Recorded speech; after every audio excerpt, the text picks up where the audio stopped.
3:06, 2:06 en las Islas Canarias, segunda hora de este Espacio en Blanco. Recordaros que mañana está nuestra segunda edición. Nos vamos a ir hasta África y América a dar unas cuantas vueltas y descubriros algunos misterios. Nuestro primer tema nos está hablando de algunas chapuzas y algunos otros operaciones de los servicios secretos con Fernando Rueda. Hay mucho más que queremos contaros y si queréis seguir preguntando, el Facebook está calentito, te dan leña por un lado. Ah, sí, no me digas. Sí, otra gente dice que qué bien, ¿no?, lo que estás contando, pero bueno, tiene que haber de todo, ¿no? Pero queremos contaros todavía algunas cosas más, algunas alcantarillas del poder descubiertas aquí en nuestro país, que Fernando Rueda ha investigado. Tras esa introducción os damos más datos.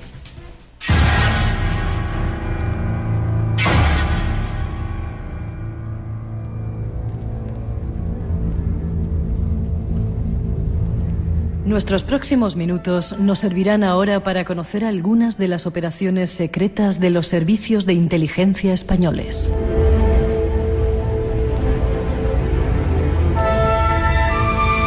En nuestro país hemos contado con un servicio de inteligencia conocido como el CSID, hoy llamado CNI, que fue creado en 1977 por el teniente general Manuel Gutiérrez Mellado.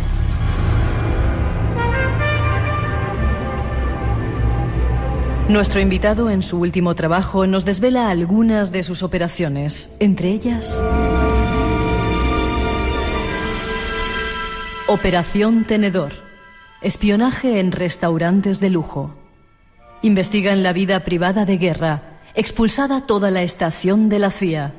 Lobo Azul evita el asesinato del rey. Orgías, homosexualidad, cuentas bancarias y reclutamiento de agentes. Y aún hay más. El espía que persigue a los agentes cubanos se lía con una conejita de Castro. Caso Mario Conde. Se infiltran en una logia luciferina. El doble trabajo de un agente secreto, el lobo espía en Cataluña. El Echelon español está en Castilla-La Mancha.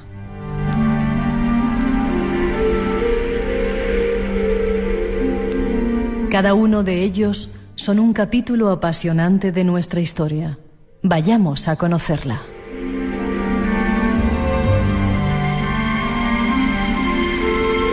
Pues quizá haya que comenzar contando un poco, Fernando, el CSID. ¿Antes se llamaba CSID? Sí, Centro Superior de Información de la Defensa. Ya. ¿Se creó cuándo? En el 77. 77. ¿Y anteriormente había otro...? Sí, el CSID nace del Servicio Central de Documentación, el SECED, que se creó en la época de Carrero Blanco, y que era el que hizo de alguna forma la transición, o intentó controlar la transición, es decir, que ellos mantenían relaciones con los socialistas, mantenían relaciones con la oposición, y luego llegó un momento en el que intentaron que esa transición fuera controlada por ellos. Lo que pasa es que se les fue de las manos. Pero te voy a dar un dato. El pasaporte que le permitió a Felipe González ir al Congreso de Suresnes, donde fue elegido por primera vez secretario general, se lo dio el SECED porque él no tenía pasaporte, Es decir, que mantenían unas relaciones de desconfianza, Es decir, que si salieran las actas como las que salen las letras, nos enteraríamos de cosas, pero realmente mantenían relaciones, y luego eso lo convirtieron en el CSID, sumándole algunos elementos de la inteligencia exterior que estaban en el Alto Estado Mayor. ¿Hoy se llama CNI? CNI, Centro Nacional de Inteligencia, sí. Vamos a ver, ¿en qué lugares están trabajando? Es decir, los espías, supuestos espías, ¿están en todas las embajadas? ¿Dónde hay espías españoles? Pues mira, hay espías españoles en más de 60 países en todo el extranjero. Inicialmente, en los años 80, había en muy pocos, y eran europeos y algunos países en Latinoamérica. Después se fue ampliando en las zonas más de influencia, países digamos cubriendo toda Europa, se fue cubriendo también el norte de Europa, y ahora mismo hay en todos los países de América, se ha ampliado a países árabes y se ha ampliado a casi todos los países importantes. En la mayor parte de los sitios hay 2 agentes.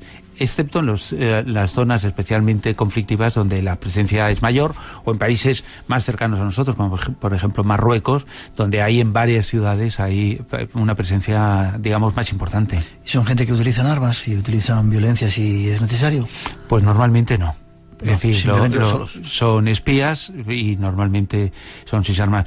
El otro día me contaba un espía que cuando se crearon las unidades de apoyo operativo, los James Bond que decíamos antes, cuando hacen esas misiones van sin armas, pero detectaron al principio que era necesario, porque se podían encontrar con cualquier situación y que tendrían que ir armados, ¿no? Entonces los que realizan la misión van sin armas, pero siempre hay en los alrededores, digamos, gente que sí que lleva armas, pero normalmente de lo que se trata aquí ya no es lo de la Guerra Fría de espías que se basan a base de tiro, excepto en los países en guerra, que entonces sí que llevan armas. Es decir, que en Irak, por ejemplo, que fueron asesinados en dos sucesiones distintas. Te iba a preguntar por ello, nuestros agentes en Irak. Primero fue asesinado uno y luego 7 en una trampa. Ahí sí que llevaban. ¿Y eso fue algún tipo de venganza de alguien? Sí, fue la venganza del engaño. Los espías españoles, antes de esa primera guerra, de esa guerra de Irak, los americanos no obtenían nada de información y entonces conseguían la información que le facilitaban servicios secretos occidentales que estaban allí. Y los españoles, que había 2 agentes, solo 2, pues consiguieron mucha información. ¿Y cómo se consigue la información? Pues engañando. Es decir, es que un espía no puedes esperar que te diga la verdad. Llega contigo a acuerdos, llega contigo a pactos, te prometen, te dicen, y esa información que ellos conseguían la mandaban a Madrid y era rebotada inmediatamente a la CIA. Entonces, cuando ya es el conflicto, cuando se da cuenta, ellos lo sacan, y al volver los servicios secretos de Saddam y los chiíes se dan cuenta de que los españoles les habían engañado. Y ahí es cuando traman la venganza, y en cuanto pueden la ejercen, ¿no? Se los cargan. Hay una parte que hemos hablado de las logias luciferinas y caso Mario Conde. ¿Es cierto esto? Sí. Este es un libro con 100 operaciones, y entonces muchas veces no puedes contar, como el caso de Mario Conde, lo larguísima que fue esa investigación. Ahí digo que a Mario Conde no solamente hubo una agencia Kroll, que es lo que se sabe, que le hizo un informe, sino que el CSIC estuvo al menos durante un año persiguiendo, investigando cada rincón de su vida. Por supuesto, la declaración de la renta, todas esas cosas que hay. Pero era también muy importante su vida privada, sus creencias, que esto siempre es muy importante. Y entonces se decía que era masón y que había una logia luciferina, y entonces infiltraron a 2 de sus agentes para que penetraran, para que entraran, para que se afiliaran y que descubrieran si Mario Conde pertenecía o no pertenecía, ¿no? ¿Y pertenecía o no pertenecía? Era masón. Vale, el Echelon está en Castilla-La Mancha. El otro día hablábamos de ese sistema de, no sé si espionaje tecnológico. ¿Lo tenemos en España también y está en Castilla-La Mancha? Sí. Sí, ahora mismo lo tenemos además desde hace años, Es decir, que es que estas cosas parece que... Pues muchas veces cuando la gente dice, es que estos son Mortadelo y Filemón, pues, yo creo que incluso a ellos les interesa, porque cuando pienses que menos medios tienen, mejor, ¿no? Pero desde hace más de 20 años hay en Castilla-La Mancha unos búnker, que por lo tanto no se ven, están bajo tierra, en las que inicialmente fue con Alemania. Ahora me dicen que a lo mejor ya no es con Alemania, pero en cualquier caso es español, y que tienen unos medios tecnológicos súper potentes, satélites, que mandan la información, que interfieren las conversaciones, que hacen fotos de esas que tú decías antes del rinconcito, y que se enteran absolutamente de todo. Este es un sistema en parte basado en las palabras clave, que son las que permiten discernir cuáles son, o supuestamente discernir, ¿no? Porque cuantas más capacidad tienes, más conversaciones interfieren, y más difícil es saber lo que es útil y lo que no es útil, ¿no? Y entonces, y ahí es donde trabajan. Pero también tienen, para complementar ese sistema de escucha, acceso a SITEL, al sistema de interceptación legal, que tiene la policía y la Guardia Civil tienen una terminal en el CSIC. Y este sistema te permite interceptar cualquier teléfono móvil. Lo que pasa es que la policía y la Guardia Civil lo hace con orden judicial. Además, la policía y la Guardia Civil, todo aquello que no hagan legalmente no les sirve, porque luego el juez se lo anula y ya está, ¿no? Sin embargo, hay que tener siempre en cuenta que el CNI no informa a ningún juez. Ellos lo que informan es al gobierno, a este y a cualquier otro. Y además, el gobierno nunca les pregunta, oye, tú, ¿cómo has obtenido esta información? Ni se lo pregunta, ni quieren preguntárselo, ¿no? Y entonces, todos estos sistemas tienen una puerta de atrás, un acceso que la gente sospecha que ellos pueden tener. El director de la Agencia de Protección de Datos declaró en un periódico, yo tengo el recorte por ahí, que dice que en España está todo muy controlado, todo menos lo que hace el CNI.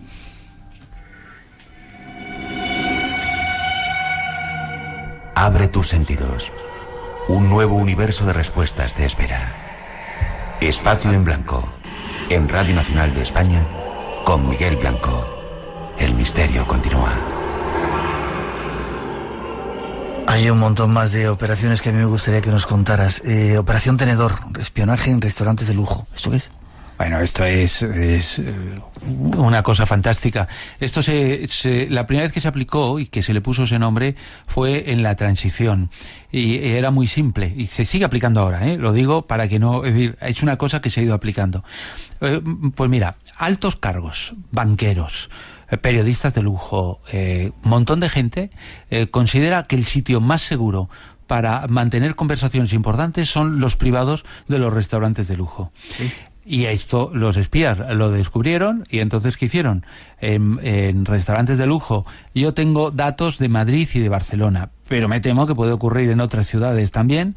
Lo que hicieron fue en esos reservados instalar, iban un día, ellos comían allí en el reservado y entre camarero y camarero uno se metía debajo y colocaba un micrófono y tenían toda la comida para confirmar que la base cercana, porque eso necesita una base, se escuchaba perfectamente. Esto se hizo sobre todo a raíz del 23F para grabar a altas personalidades y conocer su opinión y bueno, pues esto se sigue utilizando sin el conocimiento de los restaurantes, claro, si no perdería su eficacia. Ya. El espía que persigue a los agentes cubanos se lía con una conejita de Castro. ¿Esta historia cuál es? Tenéis que ver la cara que pone Fernando cuando... ¿Sabes qué pasa? Que yo he disfrutado mucho con las alcantarillas del poder, porque poder contar, sin necesidad de dar opinión, poder contar cómo funcionan es apasionante. Pues mira, hubo una época en que en España el G2 cubano recibió hasta en el carnet de identidad, porque se les pilló, ya se hartó Felipe González de la bravuconería de Fidel Castro y empezaron a pillarle. Entonces llegó un momento en que ellos quisieron vengarse, ¿no? Y entonces dirigieron su venganza para controlar y saber y evitar todas estas acciones contra el jefe de la contrainteligencia del área de contrainteligencia cubana. Y entonces, ¿qué hicieron? Bueno, pues una cubana que estaba aquí, imagínate, era guapísima, estupenda, fenomenal, pues ligó con él. Con la creencia que esto demuestra que el ser humano es bastante inocente, aunque sea espía, él creyó que era él el que había ligado con ella, ¿no? Y ligó y tal, con tan mala suerte que el servicio de seguridad lo descubrió y bueno, le costó obviamente su puesto y además con una conejita cubana, el que había perseguido a tantos cubanos. Liarse con una chica, bueno, es... Casi para terminar, la mayor chapuza que han hecho nuestros servicios secretos. ¿La mayor chapuza? Sí.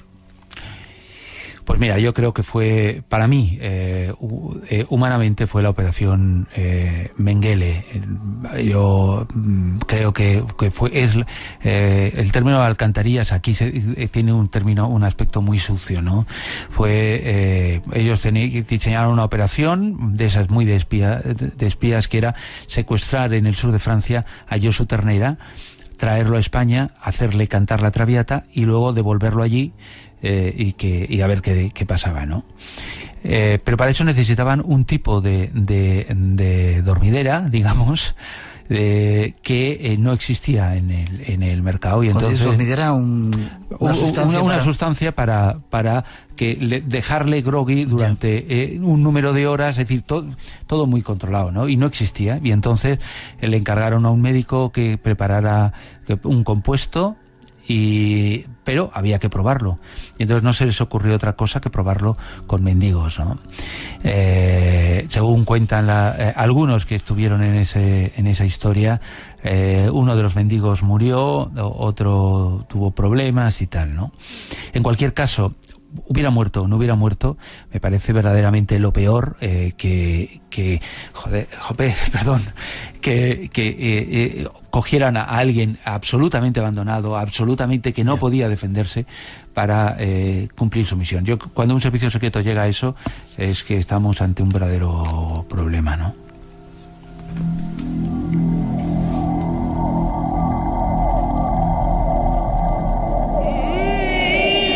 A punto de marcharnos, Fernando, ¿cómo consigues la información? Es decir, esas informaciones que tú has publicado salen en algún sitio, hay censura, ¿cómo llegas a ellas? ¿Quién te las da? ¿La gente del CNI? ¿Dónde las consigues? Te digo lo que decíamos al principio de la conversación. Al final el periodista son sus fuentes, y las personas, y conocer a las personas, y además las fuentes en este caso tienen que ser gente de dentro, gente que ha estado, gente que ha conocido las realidades, y te lo pueden contar. Te pueden contar por deseos de venganza, es verdad, pero también te pueden contar por deseos de limpieza, te pueden contar por muchas cosas. Esa es la suerte de un espía, que conoces a personas absolutamente apasionantes, ¿no? Ya. Hay quien dice que estamos seguros gracias a que hay gente como estos señores que están por ahí trabajando para que nosotros estemos tranquilitos, vivamos nuestra vida normal, ¿verdad?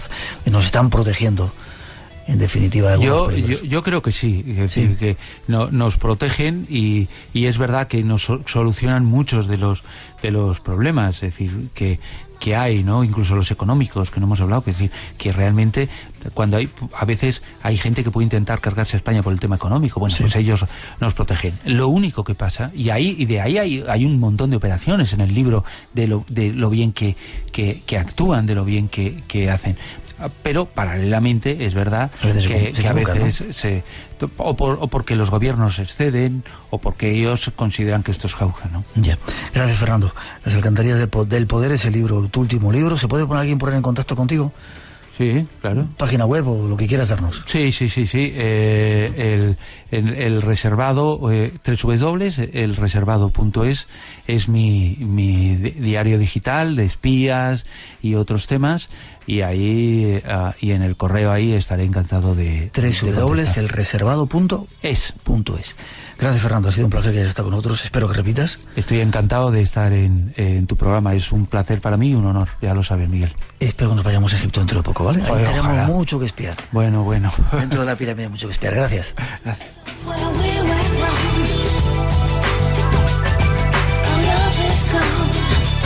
Seguimos, hay más temas esperando. Dentro de un momento viene nuestro compañero Fran Contreras, pero antes daros alguna información de algunas actividades de este espacio en blanco y cosas que se van a hacer mañana. No os perdáis Hora de Satanistas, nuestro compañero.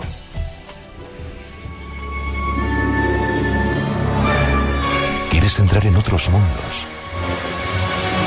Espacio en Blanco te acompaña en este impresionante viaje en Radio Nacional con Miguel Blanco.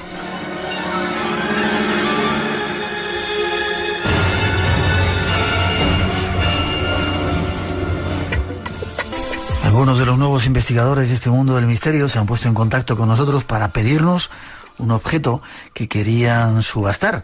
Vamos a hablar con uno de los responsables para que nos cuente un poco esta idea. David Cuevas. Buenas noches, David. Hola, buenas noches, Miguel, y buenas noches a todos los oyentes de Espacio en Blanco, el programa fetiche para muchos de los que nos dedicamos a estos temas, por supuesto yo incluido. Me alegro. Quizá por los años que llevamos, debe ser por eso. Claro, fue mi primer programa de misterio, cuando tenía pues apenas 15 añitos, y bueno, pues mis primeras, digamos que escuchas radiofónicas iban precisamente orientadas a Espacio en Blanco, o sea que imagínate lo que puede significar para mí un programa de estas características. Me alegro y te lo agradezco. David, ¿qué significa eso? Estáis preparando una semana o un maratón solidario, ¿no? Efectivamente, estamos preparando lo que hemos llamado Primera Semana Solidaria del Misterio.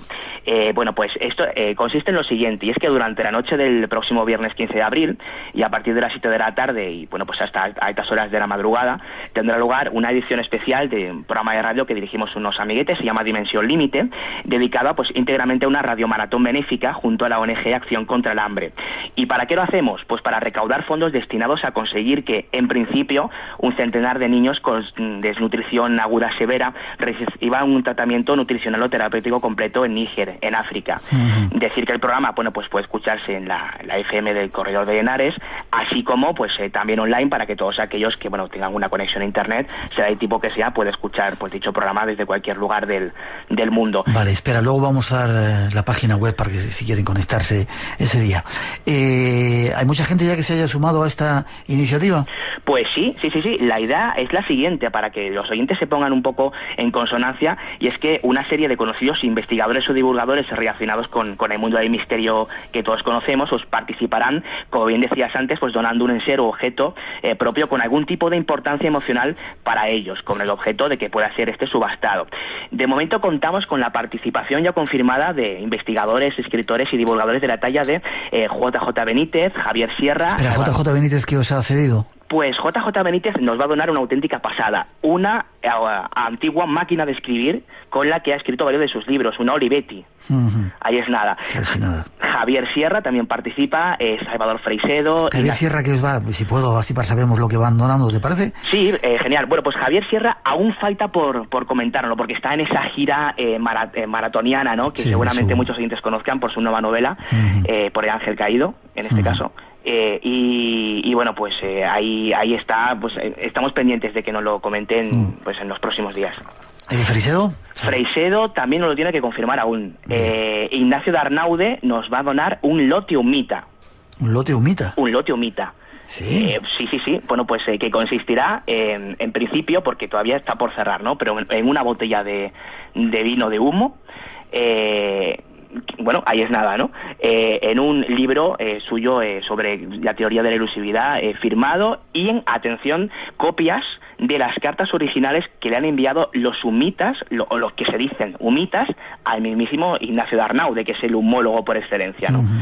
Jesús Callejo, pues nos va a donar una pieza de colección, una silla comprada en el país Dogon, en Malí, con símbolos de los propios Dogon, además algo único en Europa, y la verdad es que la tengo por aquí, es una auténtica maravilla. Manuel Carballal, bueno, aún está por decidir, pero muy posiblemente, te adelanto, Miguel, que es posiblemente un objeto que tú conoces muy bien. Un machete que tuvo cierto protagonismo en cierta ceremonia haitiana. No sé si te sonará esta historia. Sí, me suena. Menos mal que le cogí la mano, si no nos meten en la cárcel a todos. Por su culpa. Pues posiblemente Manuel Carballal done ese preciado machete. Bueno, pues Santiago Vázquez va a donar un lote de libros que pertenecieron en su día a don Germán de Argumos y Valdés, libros, algunos de ellos descatalogados. Pues Pedro Amorós nos va a donar un fragmento, un pedacito de momia, en este caso de venda de momia egipcia, que consiguió pues hace años en Egipto. Iker Jiménez y Carmen Porter pues nos van a donar un libro de edición limitada firmado por ellos. Lorenzo Fernández nos va a donar un libro que perteneció a don Fernando Jiménez del Oso, con el ex libris correspondiente, con posits antiguos, es decir, una reliquia para todos aquellos que admirasen al maestro del oso, ¿no? Josep Guijarro nos va a donar unas botas con las que ha recorrido medio mundo, que están en muy buen estado, y además su primera cámara reflex con la que investigó investigó sus primeros casos ovnis, por ejemplo, casos como los de Tarrasa. Bueno, pues la cámara con las que gran Josep Guijarro retrató alguna de esas imágenes de estos casos, bueno, pues en este caso va a formar parte de la subasta. Nacho Ares aún no lo tiene que confirmar. Juan Ignacio Cuesta nos va a donar un cuadro que ha pintado para la ocasión, un cuadro pintado por él para quien puje por este preciado objeto, porque como bien sabéis, Juan Ignacio Cuesta es capaz de cualquier cosa. Es un artista multifacético. Y también de pintar. Sí. Y Silvia Casasola pues va a donar algo muy especial de Juan Antonio Cebrián, nada más y nada menos que en la grabadora con la que el maestro Juan Antonio Cebrián realizaba sus primeras entrevistas cuando empezaba en Onda Cero. Ahí es nada, ¿no?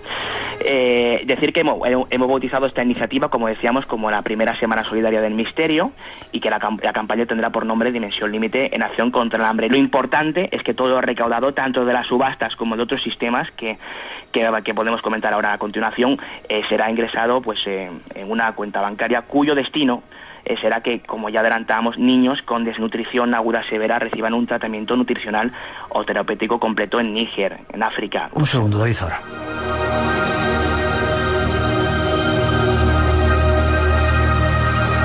Un montón de pesos pesados de personalidades van a donar un objeto personal para esa labor. Yo todavía, David, no te puedo decir cuál es, tengo que pensarlo. Me han quitado las botas, me han quitado machetes, me han quitado algunos de los objetos que pensaba, máquinas de escribir también. Déjame pensarlo y algo haremos para que haya un objeto también nuestro para a quien le interese. ¿De qué forma se va a poder pujar? ¿Cómo se va a realizar? Pues mira, en este caso, lo que es el asunto de las pujas lo vamos a hacer de dos formas.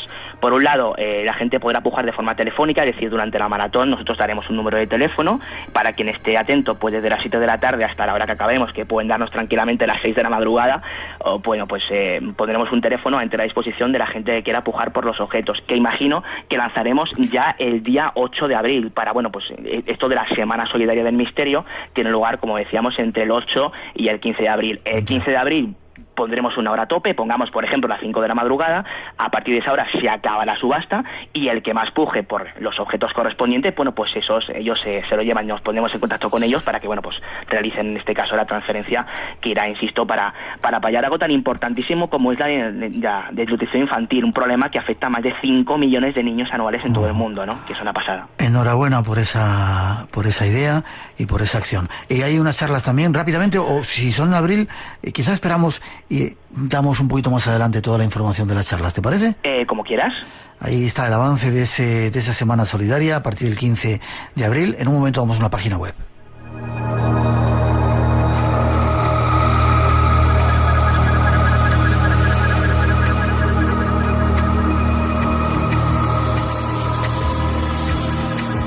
David, ¿la página web donde se puede sintonizar ese programa ese día? Bueno, pues hay dos opciones. Va a estar la página web de la emisora, que es www.rk20.es, rk20.es, así como también los compañeros de Radio Edenex estarán retransmitiendo en directo para que no tengamos problema con el streaming, ¿no? www.edenex.es. Comentar también que toda la información, bueno, pues porque todavía hay alguna cuota novedad a pronunciar, como en algunos de los objetos que aún no han donado algunos de los participantes, entre ellos tú, Miguel, en mi caso, sí, podrán ir a www.dimensionlimite.com, y aquellos que tengan cualquier tipo de duda, hay una dirección de correo electrónico, si te parece bien la comentamos, dimensionlimite@gmail.com. Perfecto, pues ahí están todos los datos. Seguiremos en contacto, seguiremos con esta iniciativa. Gracias, David. Enseguida os digo que vamos a donar para que sea interesante y se pueda dar el máximo posible para esa acción contra el hambre de los niños del Níger. Fuerte abrazo, enhorabuena por la iniciativa. Gracias a vosotros por participar y, bueno, pues un fuerte abrazo a todos los oyentes de Espacio en Blanco. Hasta pronto. Un saludo desde el Tassili, desde el plató del Tassili, que está a 2.000 kilómetros de Alger, para los oyentes de Espacio Blanco de Radio de España. Un gran saludo desde el desierto hasta vosotros en España.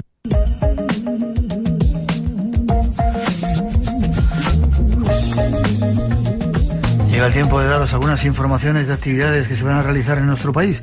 Nos vamos a conectar con José Luis Capita, de la Fundación Ananta. Buenas noches, José Luis. Hola, buenas noches. ¿Cómo estás? Muy bien, ¿qué tal vosotros? Bien. ¿Preparados para ir a ese, cómo lo llamáis? Esto, Festival de Mantras. De Mantras, Camino a la Felicidad. Sí, Camino a la Felicidad es una de las conferencias que vamos a dar el sábado por la mañana a las 12. Vale. Pero en realidad el programa tiene que ver con lo que es el Festival de Mantras, que es como hemos querido traer a centro de Madrid lo que habitualmente se tiene que hacer en lugares muy lejanos y en prácticas de tradiciones muy variadas. Acercarlo todo en Madrid, ¿no? Acercarlo todo al Teatro Fernán Gómez, al corazón de Madrid, es decir, que podamos vivir una puya budista en el corazón de Madrid, en un teatro como el Fernán Gómez, que pues tiene una capacidad de 600 personas, aproximadamente 700, vamos. Dime días. ¿Cómo dices? Dime los días. Los días son, mañana empezamos con los chamanes de Asia a las 9 de la noche. Ya. El viernes tenemos a Durga Das, que nos canta los kirtan típicos de la India, nos los canta también a las 9 de la noche el viernes. Tenemos el sábado por la mañana una conferencia a las 12, que es un camino hacia la paz desde el camino sufi, que es, como sabes, es la tradición espiritual del mundo islámico. Sí. Y luego, por la tarde, tenemos la danza de los derviches de Konya, de Turquía. Sí. Que es a través de los giros, de los giros de los derviches, sabes que quieren conectar el cielo y la tierra, ¿no? Sí, dentro de nada, hemos estado allí, dentro de nada voy de nuevo a verlos, allá a Konya, un lugar donde está la tumba de Mevlana, un sitio fantástico. Fantástico, ahí la ciudad de Rumi, sí, el gran filósofo sufi, ¿no? Sí. Es un sitio maravilloso, sí. Y luego nada, ya el domingo por la mañana tenemos a las 12 un programa, una conferencia que tiene que ver con el mundo de la ciencia y la conciencia, cómo se dan la mano estos dos mundos a través de exposiciones absolutamente científicas y ver la conexión que hay con el mundo espiritual, ¿no? Hoy ya la metafísica nos está introduciendo en cosas absolutamente impensables hace 4 días, ¿no? Y por la noche, por la tarde tenemos una puya budista de los monjes tibetanos, ¿no? De unos monjes que están aquí en España y que fueron muy famosos porque en su día grabaron un disco y fue disco de oro. Fue número 1 de ventas en España. Lo recuerdo. Y este es nuestro programa. Estamos muy ilusionados. Es el tercer festival y la verdad es que, bueno, estamos muy, muy esperanzados y muy ilusionados, la verdad. Déjame, José Luis, un poquito de música para que tomen lápiz y papel y damos página de contacto, más información, ¿vale? Vale, muchas gracias. Toda esta semana aquí en Madrid se reúnen derviches, monjes, música sacra, conferencias, Camino de la Felicidad, organizado por la Fundación Ananda, colabora Radio 3 de Radio Nacional. ¿Y alguien más? Bueno, la verdad es que como colaboradores, el acto lo organiza la Fundación Ananta, ¿sí? Y Surya Música. Ajá. Y luego como colaboradores, la verdad es que estáis pues todos los medios que nos estáis ayudando. Consideramos a todos colaboradores muy especiales. Solamente hemos citado como colaboradores simplemente a todos los medios que de alguna forma nos están ayudando a divulgar el acto, ¿no? O sea, el programa, ¿no? De eso se trata, José Luis. Sí. ¿Página de contacto? Sí, la página de contacto, tenemos una página que es Festival de Mantras, sin más, www.festivaldeMantras.com, la Fundación Ananta, exactamente igual, www.fundacionananta.org. Básicamente, pues, en la web del teatro está todo colgado, muy muy explicado, con mucho detalle, y ahí estamos. Trataremos de estar ahí viéndoos este fin de semana. Gracias, José Luis. Muchísimas gracias a vosotros. Fuerte abrazo, te deseamos lo mejor. Un abrazo muy fuerte, hasta luego. Hasta luego.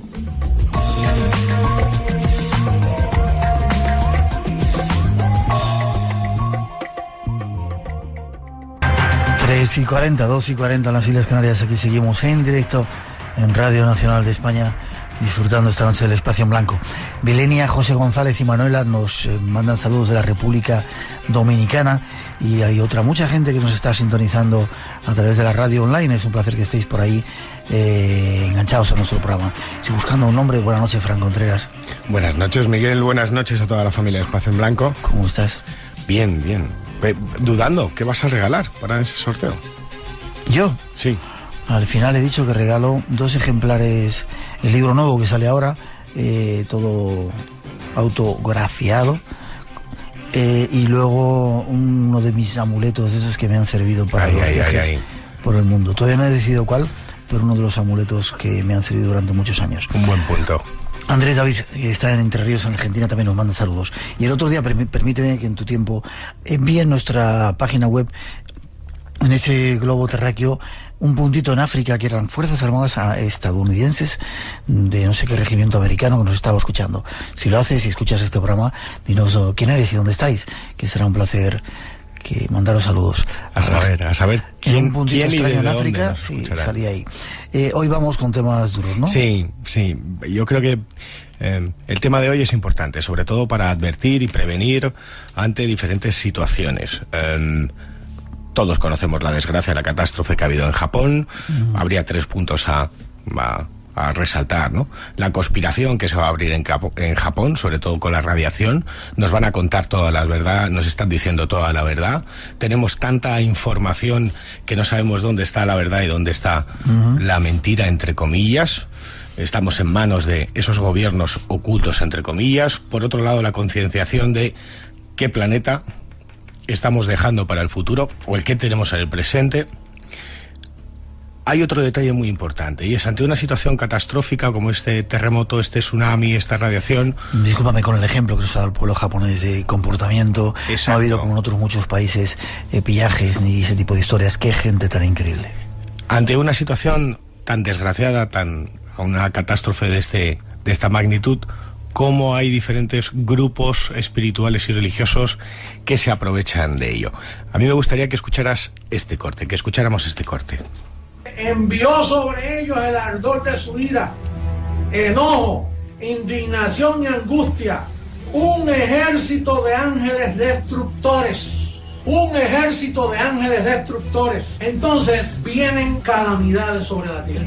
Las islas aprieten bien sus pantalones. Y toda isla huyó, todas las islas desaparecieron y los montes no fueron hallados. Estamos viviendo la antesala del Armagedón, de ese último evento, ese último juicio que va a tomar lugar sobre los hombres en la tierra. Cada día se va acercando más y vamos a ver las catástrofes, porque lo que viene son ciudades cayéndose. Oye, lo de Japón nos duele.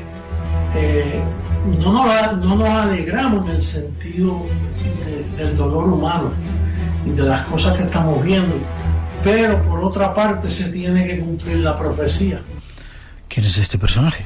Se llama José Luis Miranda, es puertorriqueño, tiene 60 años de edad, nació en el seno de una familia humilde. Su infancia y adolescencia estuvo estrechamente ligada al mundo de la delincuencia, y tras su paso por la cárcel, el 17 de diciembre de 1973, tiene una experiencia mística y crea uno de los movimientos, una de las corrientes religiosas más controvertidas y peligrosas que hay en este momento.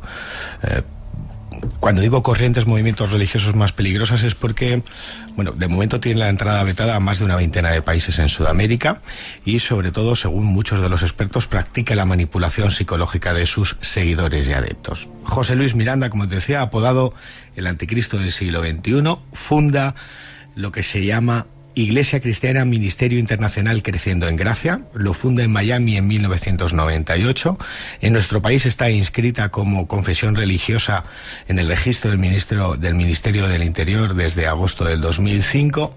Y atento, lo que es el mundo de Internet, lo que es el mundo del siglo XXI, de la comunicación y la globalización. Cuenta con 335 sedes repartidas por todo el mundo, con más de 200 pastores, entre 200.000 y 300.000 fieles en Australia, Canadá, México, Brasil, Guatemala, Honduras, Salvador, Perú, Costa Rica, Chile, Bolivia, Venezuela, en España también, concretamente en Madrid y en Barcelona.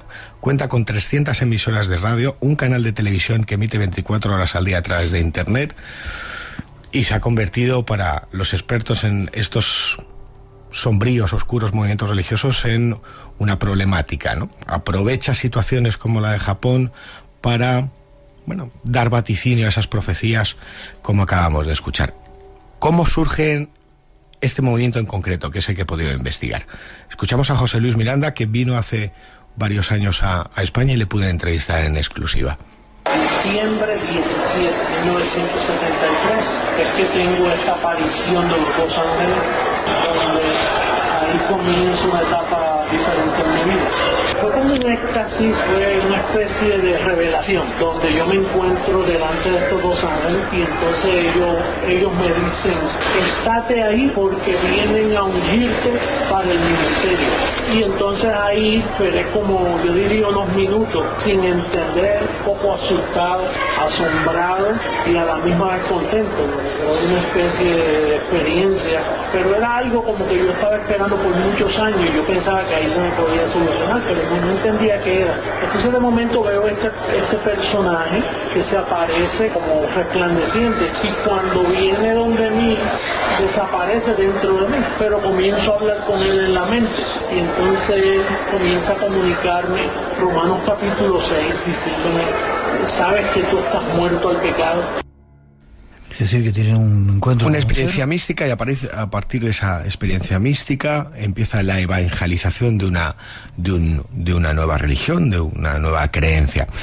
Es muy conocido, seguramente será más conocido para todos los oyentes de Espacio en Blanco por lo que ocurrió hace unos años. Un grupo de adeptos de fieles se manifestaba en Madrid y decidían llevar a cabo una maniobra no solamente en España, sino en todas las sedes de todo el mundo, que era tatuarse 3 seises o 3 eses. Salvo, siempre salvo, significan el signo de la bestia.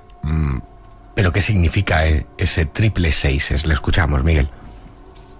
Bueno, lo que sucede es que hay una mala interpretación de esos números por el libro de Apocalipsis. Apocalipsis dice que la marca de la bestia era número de hombres, pero también dice que la mente que tiene sabiduría entiende que en ese número es sabiduría. Sí, quiere decir que no es un número de maldición, es un número de sabiduría. No dice que es la marca del anticristo, porque eso es otro tema aparte, eso es otro tema. No dice anticristo, lo que dice es el número de su nombre es 666 y es el número de la bestia. Entonces en sí era sinónimo a un hombre. Ahora, Apocalipsis habla de 2 bestias. Está la primera bestia y está la segunda bestia. Ahora, la primera bestia que Juan vio fue Jesús de Nazaret. Ahora, yo represento la segunda bestia. Entonces yo soy la segunda bestia de Apocalipsis, que es Jesucristo hombre. Por lo tanto, el número 66 me representa a mí. ¿Usted cree que es una especie de elegido? Es una especie de elegido, es el nuevo enviado, el diablo, el anticristo del siglo XXI, el papi. ¿El diablo? El mismísimo diablo, como le conocen, o el papi, como le conocen sus seguidores. Bueno, es irreverente, es polémico, hasta al punto que cuando vino a España llegó a ser denunciado por diversas plataformas ciudadanas por traspasar los límites de algo que desconocemos mucho, que es la libertad de expresión. Entre ellas estaba haceoír.com. Pero ¿por qué está vetado en tantos países? Honduras, Guatemala, ¿a qué le tienen miedo? Él nos daba su opinión, o me daba su opinión. Porque no tienen la sabiduría. Por eso es que en Apocalipsis, esto para la mente que tiene sabiduría. Pero si no tiene sabiduría, lo que me están diciendo es que ellos no son sabios. Por eso es que tienen dificultad conmigo. ¿Cuál es lo insólito de este caso? ¿Por qué me ven mal? Yo no hago mal. Yo no tengo casos penales, yo lo que hago son felices a la gente, aprenden a ser prósperos, aprenden a ser sanos, aprenden a ser mejores ciudadanos, no quieren mentir, ahora quieren ser buenos ciudadanos. Entonces, ¿por qué me tienen tanto miedo y están en contra cuando ellos no logran hacer lo que yo hago? Los líderes católicos gobiernan mucho sobre los presidentes de las naciones. Y entonces, un líder católico, yo lo intimido por el conocimiento que yo tengo. Porque él no tiene la sabiduría para impedir o librar a sus feligreses que me escuchen y librarlos. Porque si yo fuera presidente de estos países que me han prohibido entrar, si yo fuera presidente y yo pienso que tengo la verdad, a mí yo no temería que escucharan al diablo que llegara. Me gustaría que ustedes sepan quién es el diablo para que aprecien quién soy yo. Es decir, que le intimida a los representantes de las religiones. Yo no sé si le intimida o no intimida. Lo que sí que es verdad es que es bastante irreverente y polémico. Cuando llegó aquí, llegaba acompañado por 4 guardaespaldas. Recuerdo que nos montamos en el coche, fuimos hasta su hotel. Allí le esperaban más de 500 seguidores. Aquello me resultaba muy muy parecido a cualquier demostración de fe en una aparición mariana de las que hemos recorrido por toda España. Una fe que no tiene límites. para muchos expertos una fe peligrosa. Es decir, si alguien es capaz de tatuarse los 3 seises por devoción, ¿qué no es capaz de hacer? Quizás no solamente porque limite o pase las barreras de la libertad de expresión, sino porque pueda inducir a cualquier otra acción. Seguramente tenga vetado la entrada a muchos países. Predijo, según él, la catástrofe de Japón para buscar más seguidores, como, según los expertos, señalan que actúan este tipo de grupúsculos que manipulan la personalidad de los fieles que llegan a esos grupos faltos de autoestima, con problemas de diferentes tipos y que caen en las garras, bueno, de estos salvadores, en este caso diabólicos. La última profecía, ¿sabes cuál es? No. Se va a destruir el Vaticano, lo escuchamos. El Vaticano, o la Gran Ramera, como se conoce a la Iglesia Católica, dice que esa ramera va a ser destruida y que esa ciudad va a arder en fuego, y los mercaderes desde los mares mirarán el fuego y se lamentarán, harán lamentación por la destrucción del Vaticano. Todo líder lee la Biblia y ellos dicen lo mismo que digo yo. Ahí dice que se va a quemar. Yo no creo en balance, yo creo en extremo. O estoy en la verdad o estoy en la mentira. Entonces yo leí ese capítulo en la Biblia de que el Vaticano va a ser destruido por fuego. Entonces yo dije que quién sabe que la forma que el Vaticano va a ser destruido en fuego puede ser por medio de 11 o 12 aviones que se estrellen a la misma vez, llenos de combustible, pues tiene que hacer todo eso. 12 o 13 aviones, creo que he dicho. Estrellándose contra el Vaticano. Claro, se abre un abanico de suposiciones. Lo que sí hay que dejar claro, y te traigo este documento y esta noticia al hilo de la actualidad de Japón, es que hay que tener mucho cuidado con todos estos tipos de grupos religiosos, espirituales, que aprovechan cualquier mínima ocasión, en esta una catástrofe, para vender, según los expertos, su verdad, atrapar más fieles, y cuidado con las consecuencias que pueden acarrear, y sobre todo el nuevo cambio dentro de estos grupos religiosos a la hora de la información. Internet se ha convertido en un campo abierto en el que se puede encontrar absolutamente de todo y que no tiene barreras legales para cortar una cosa de otra. Y a través de Internet está entrando un montón de información que hay que saber discernir, ¿no? Yo me quedaría con todo esto hablábamos de Japón, con una reflexión más. Mira, cuando preparaba esta semana la sección, ahora mismo hay 25.000 soldados japoneses y estadounidenses componen un dispositivo que van a buscar los cadáveres de las víctimas tras el terremoto y el posterior tsunami. Buscan cerca de 16.411, 16.500 desaparecidos. Hay cerca de más de 12.000 muertos ya. Se ha activado un fantasma que es el de la radiación.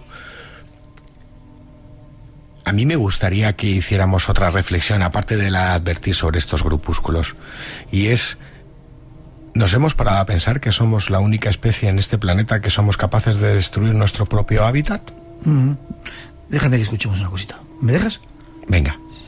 Necesito saber de qué va esto. Este planeta se muere.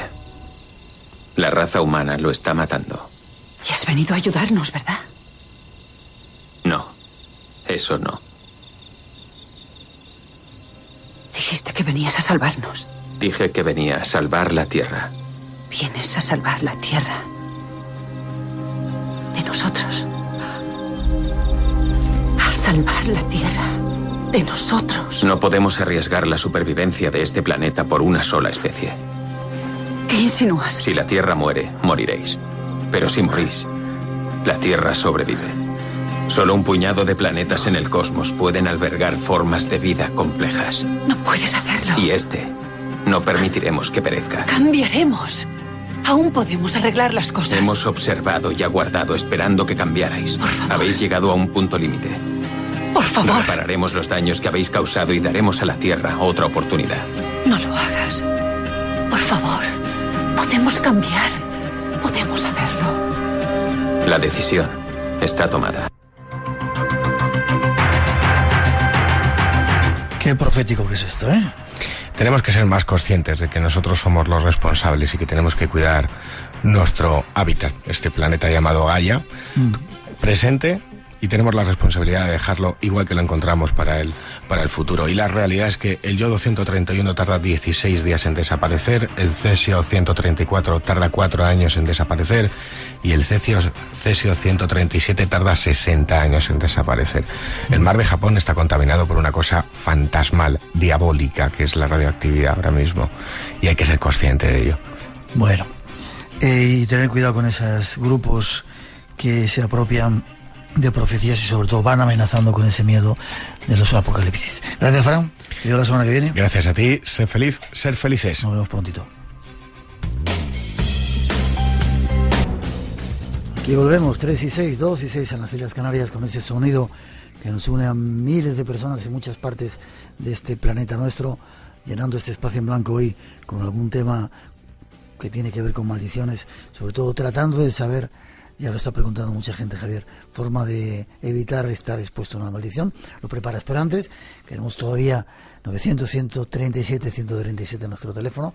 Estamos cambiando los planes por tu culpa, porque me parece que te vas a enrollar contando algunas historias. Igual cambiamos el tema que teníamos previsto y hablamos de otra cosa, pero bueno, antes vamos a hablar de un jarrón curioso. Tras esa introducción os lo presentamos. Ahora queremos contaros una historia, quizás una leyenda que tiene que ver con un extraño jarrón. Notablemente el número de decesos desde que eran poseedores del objeto. Los pocos familiares que quedaban tomaron la decisión de deshacerse de él, pues daban por hecho que estaba maldito, y lo enterraron para siempre. Pasó el tiempo y todo volvió a la normalidad, hasta que un buen día en el año 1908, un hombre encontró accidentalmente el jarrón excavando en el suelo de los alrededores del patio de su casa. Dentro del jarrón había una nota que decía así: ten cuidado, este jarrón trae la muerte. Conozcamos algo más de este extraño jarrón. Programón, se me han puesto los pelos de punta. Felicidades por el invitado y el pedazo programa, nos dicen uno de nuestros oyentes. Te pido, si puedes, que seas breve. Vamos a alargar un pedacito más la idea que teníamos de estar contigo. El jarrón basano. ¿Hemos contado bien la historia? Bueno, hay aditamentos porque curiosamente página por página por la que vas se copia prácticamente de unas a otras y cada uno añade un poquito, pero básicamente sí, siglo XV, un jarrón de plata que es regalado a una novia de un pueblo napolitano y que en su noche de bodas aparece pues pegada a él, no se sabe bien si asesinada o muerta de manera natural, pero muerta agarrada a ese jarrón. Los familiares van muriendo, los que van teniendo ese jarrón, y un sacerdote decide que debe ser enterrado y alguien lo desentierra con esa famosa nota en la que se dice eso de ten cuidado, este jarrón trae la muerte, efectivamente. ¿Y qué se sabe de la hora? Pues es uno de los objetos más resbaladizos y huidizos que he visto, porque es que no está el jarrón por ninguna parte, pero de luego la historia es fascinante. El caso es que después de que se haya encontrado, fue sometido a subasta pública y, bueno, pues se dice que esto ya en nuestros tiempos, ¿no? Lo compró un farmacéutico local que murió 3 meses después, fíjate, muy poco tiempo, en todos los casos. Después, la familia de este farmacéutico se la vende a un cirujano que es escéptico con el jarrón y dice, bueno, el jarrón es bonito, me gusta, yo lo compro, no creo en tonterías de estas. El hombre muere 2 meses después, cuestión de meses. Tenía 32 años. Se lo venden a un arqueólogo, que es además un coleccionista, y dice, es un jarrón de plata del Renacimiento, me encanta, lo quiero para mi colección. Bueno, pues este hombre a los 3 meses muere por una infección desconocida. Y luego otro comprador más adelante también muere al mes de haberlo obtenido. La familia de este último comprador se enoja tanto, empiezan a discutir entre ellos de manera muy acalorada, de manera tal que el jarrón acaba siendo arrojado por la ventana. Casi le da un policía que pasa por allí. Lo que obtienen con esto es una multa por parte del por arrojar objetos a la vía pública, pero acaba quedándose en manos de la policía porque dicen que ellos pagan la multa y lo que haga falta, pero que el jarrón no lo quieren más. Así que la policía lo que hace es intentar donarlo a los museos, pero con la fama que tiene el jarrón, ningún museo lo quiere. Esto es lo que dice la leyenda. Y acaba siendo enterrado por parte de la policía en un ataúd de plomo en un antiguo cementerio que todo el mundo desconoce, pues precisamente para que nadie pueda volver a sacarlo a la luz. Este curioso objeto, circulan por ahí unas fotos acompañando a este texto del jarrón una foto muy mala en blanco y negro, sí, y yo visto por ahí. Claro, y lo que he podido deducir es que se trata de un periódico serbio, está escrito en serbio, hay un par de frases reconocibles que están escritas en serbio que, si no recuerdo mal, vienen a decir algo como el jarrón maldito que nadie quiere, este jarrón mata, algo por el estilo. Y ahí estoy todavía, ya me he embarcado en otras muchas historias, tengo muchos frentes abiertos, pero sigo detrás de él. En principio no hay nada más que esto, ¿no? Esta famosa leyenda y esta foto de un periódico serbio desconocido. No lo debes sentir si te lo encuentras en un jardín. 3:13, vamos con el último aspecto que queremos tocar. También algunos pueblos pueden resultar malditos. Tras esa introducción lo ofrecemos. Todos los misterios señalan hacia una misma dirección. Espacio en Blanco, con Miguel Blanco, en Radio Nacional.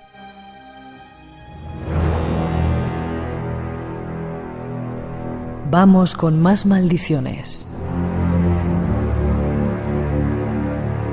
La ciudad de Carlisle, en Inglaterra, de aproximadamente 100.000 habitantes, se hizo famosa por un brote de fiebre aftosa en el año 2001, sus graves inundaciones en 2005, extraños incendios en varias empresas y por otros extraños sucesos ocurridos en la villa.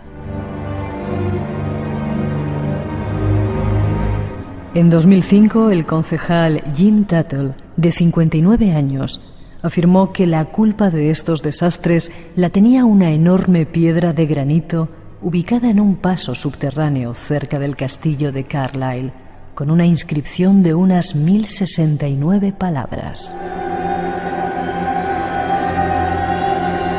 La piedra tenía una maldición escrita por Gavin Dunbar, arzobispo de Glasgow, supuestamente para proteger a la ciudad de los ladrones violentos en el año 1525. El señor Tuttle dijo que el monumento debía ser destruido para evitar así la maldición. En noviembre de 2011, el señor Tuttle murió de un sospechoso paro cardíaco, quizás víctima de la supuesta maldición.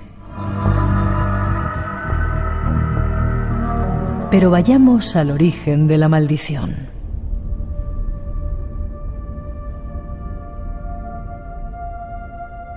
Hace casi 5 siglos atrás, Carlisle era muy conocido por su paso fronterizo con Escocia.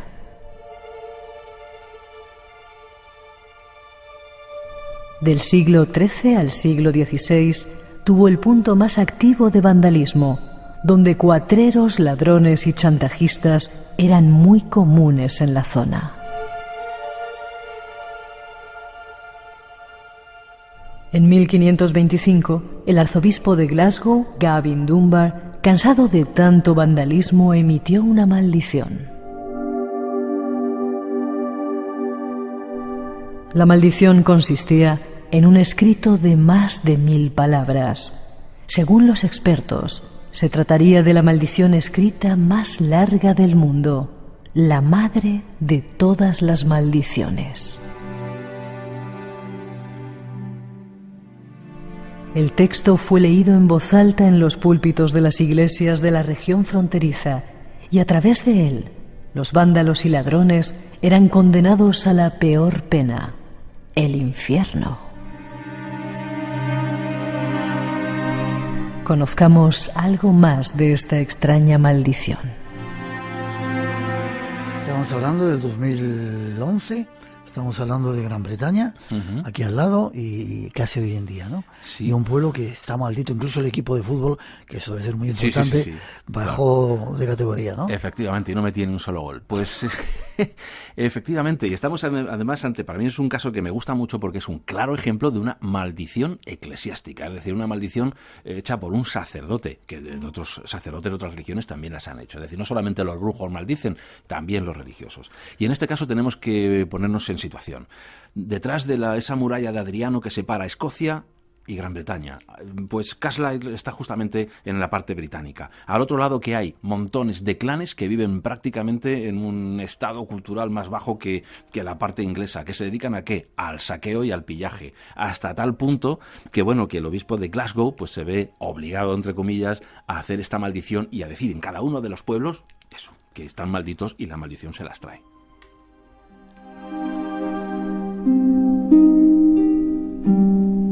El obispo prepara esa maldición para eso, esa mala gente que está al otro lado del muro. Los clanes River los llaman. Cuatreros, delincuentes de todo tipo, ¿no? Y la maldición es... apabullante. ¿Puedes leer un poquito? A mí me ponen los pelos de punta. ¿Lo tienes ahí? Maldigo la cabeza y los cabellos de su cabeza, su cara, su cerebro, su boca, su nariz, su lengua, sus dientes, su frente, sus hombros, su pecho, su corazón, su estómago, su espalda, su vientre, sus brazos. Lo que hay dentro, fuera, por arriba y por abajo le da. No se dejan nada, pero además fíjate que no solamente se conforman, o sea, les manda también que sean tragados por la tierra, y fíjate en este párrafo también, y por último les condeno a perpetuidad al profundo abismo del infierno, a permanecer allí con Lucifer y con todos sus compañeros, y que sus cuerpos pendan en el patíbulo de la horca sobre los páramos. Primero que sean colgados, luego destrozados y arrastrados por perros, cerdos y todas las bestias salvajes abominables del mundo. Tremendo.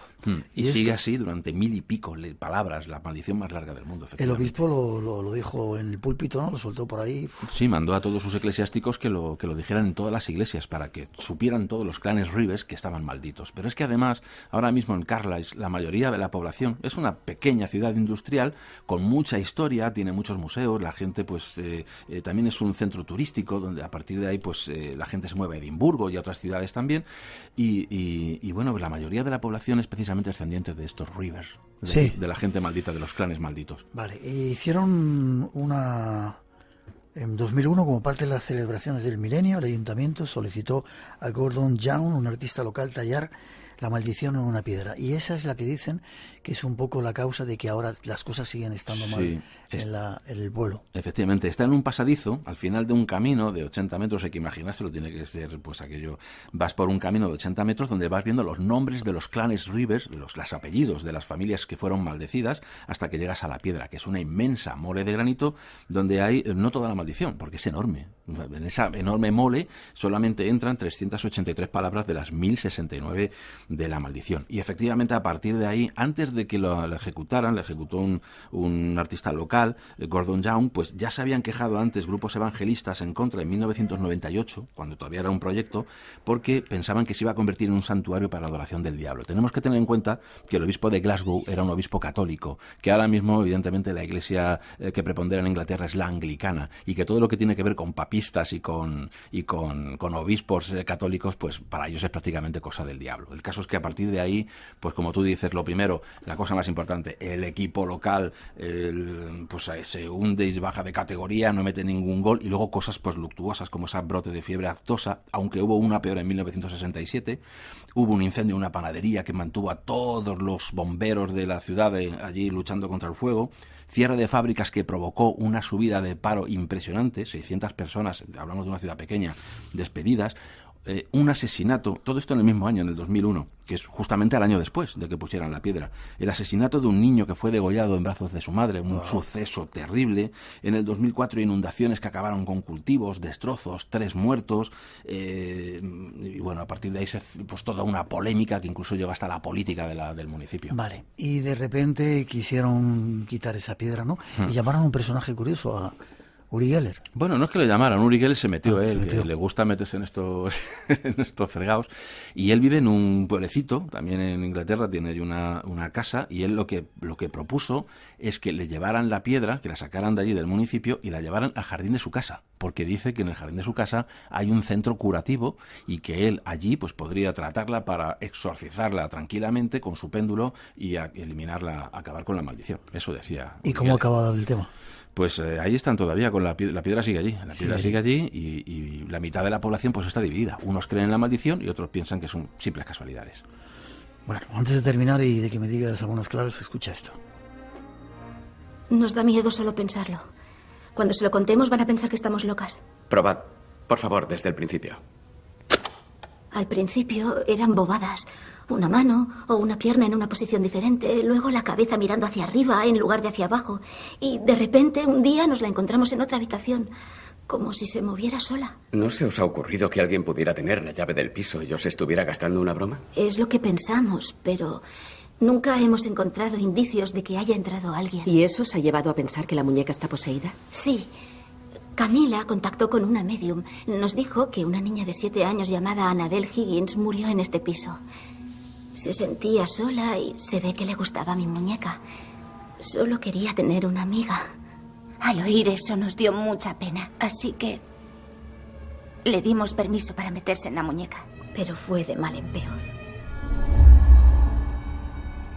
Muñecas, como este caso que hemos visto, cuadros malditos, joyas, asientos peligrosos. Hay multitud de objetos llenos de maldiciones todavía, ¿verdad? Sí, joyas, objetos muy cotidianos, algunos de ellos, como puedes ver. Y eso fue una de las cosas que surgieron cuando estaba escribiendo el libro, que se podían clasificar, que había categorías de objetos que parecían como más eran más predisponibles, ¿no?, para convertirse en ese tipo de objetos, curiosamente. ¿Las calaveras aulladoras qué serían, antes de irnos? Pues las calaveras aulladoras son un objeto curioso, que antes hemos estado hablando de cosas que son universales, creencias universales y atemporales. Bueno, pues las calaveras aulladoras son un objeto típico de Gran Bretaña, ni de Escocia ni de Gales Cornualles, de Inglaterra. Son inglesas y aparecen en montones de condados de la campiña inglesa, y son, pues supuestamente, calaveras de digamos que cada pueblecito tiene la suya y tiene su propia historia, su propia leyenda. Son calaveras que intentan regresar al sitio donde las encontraron, que si te las llevas a otro sitio, pues acaban aullando y haciendo todo tipo creando todo tipo de fenómenos extraños para decir: yo no quiero estar aquí, quiero que me saques de aquí y me devuelvas a donde me encontraste. ¿Sí? Así parece. El puñal encantado. Ese es un objeto de asociado precisamente a un personaje que yo quiero mucho, que es Alexandra David Neal, una mujer increíble, una aventurera, viajera que estuvo en el Tíbet y por allá. Efectivamente, y una mujer que conoció el budismo tibetano, pues en lo profundo, ¿no? Y bueno, pues precisamente en esas estaba por el Tíbet cuando se encontró con una peregrinación de monjes, y hablando con ellos, porque ella se integró muy bien en él, aprendió su idioma, tuvo un hijo adoptivo que era tibetano también.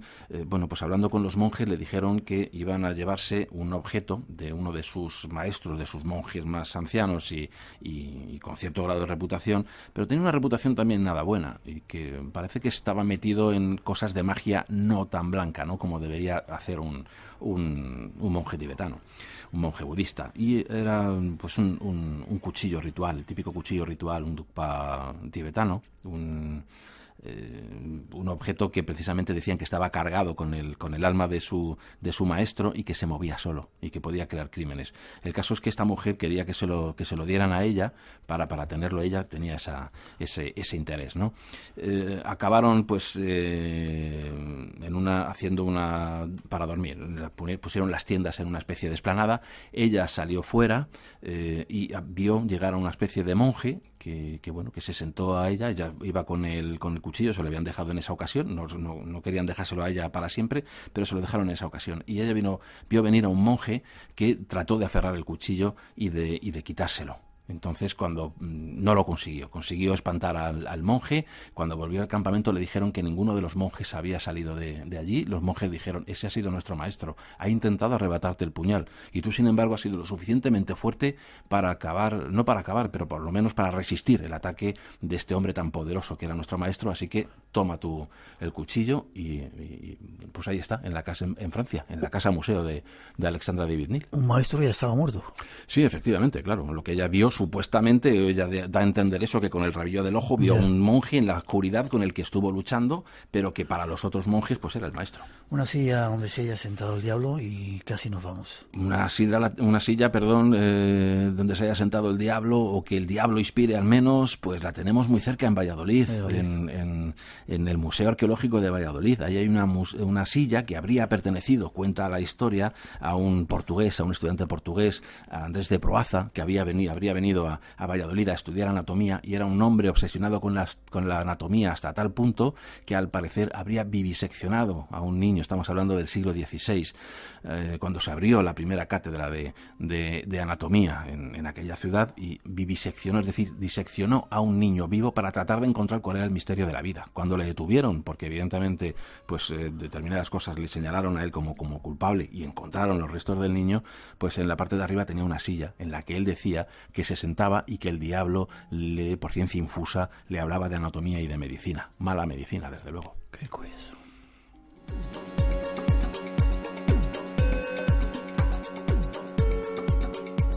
Esta música que se nos empuja a marcharnos. Pero antes, formas de evitar las maldiciones. Preguntaban algunos oyentes que si las maldiciones duran para siempre, que cuánto tiempo tiene.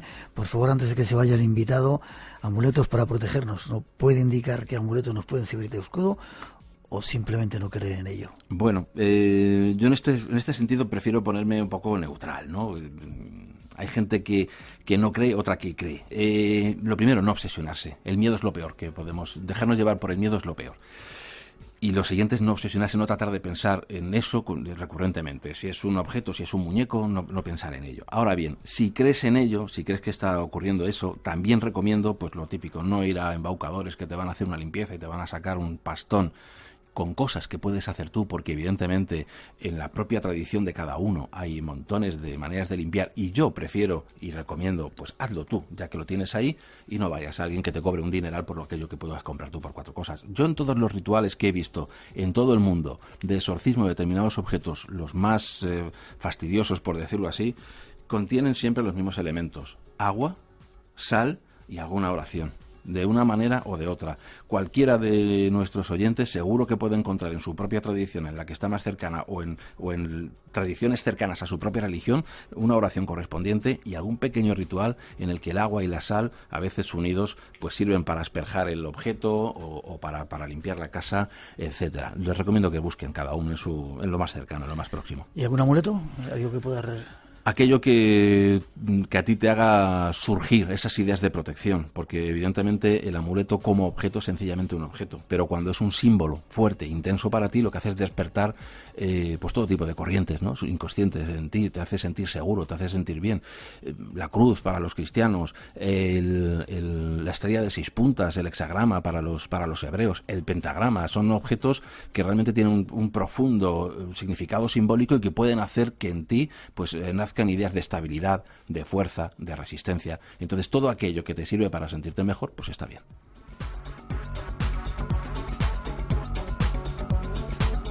Dice una música como esta. Yo quiero tener un profe como tú. ¿Forma de contacto? Pues me pueden encontrar fácilmente en Facebook, no en más redes sociales porque ya me mareo con tanta cosa, pero bueno, en Facebook si buscan Javier Arries me van a encontrar rápido. Y tengo una página web, si quieren echar un vistacillo por ahí, tengo artículos y bueno, pues hablo un poco de mis cosillas, ¿no?, que se llama arries.es. Yo creo que son las 2 formas más fáciles de entrar en contacto conmigo. Ha sido un placer estar contigo esta noche. Siempre lo es para mí también. Que se repita, muchas gracias. 3:30, 2:30 en las Islas Canarias, seguimos. Palacios llenos de cascotes o invadidos por la naturaleza. Dibujar algo que nos atrae, sobre todo cuando éramos niños. Entrar en el estudio de un artista es, de alguna manera, entrar en su alma. La radio tiene ojos. Y todo un retrato a la vez. Ana Morente. El arte habla de ti, de nosotros. Escúchalo. Los domingos a las 2:30 de la tarde. Espacio en Blanco. El lugar donde habita el misterio. Con Miguel Blanco, en Radio Nacional de España. La leyenda continúa.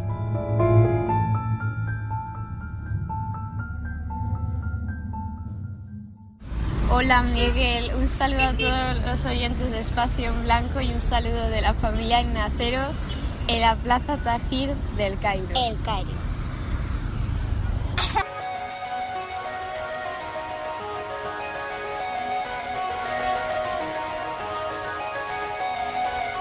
Cambiando un poco la idea que teníamos al principio del programa, vamos con otro tema, un tema de actualidad, algo que desde hace tiempo se ha conocido como las trompetas del apocalipsis, el sonido de la tierra. Tenemos a un investigador español que nos va a dar algunos datos de algo que está ocurriendo ahora mismo, ya veréis.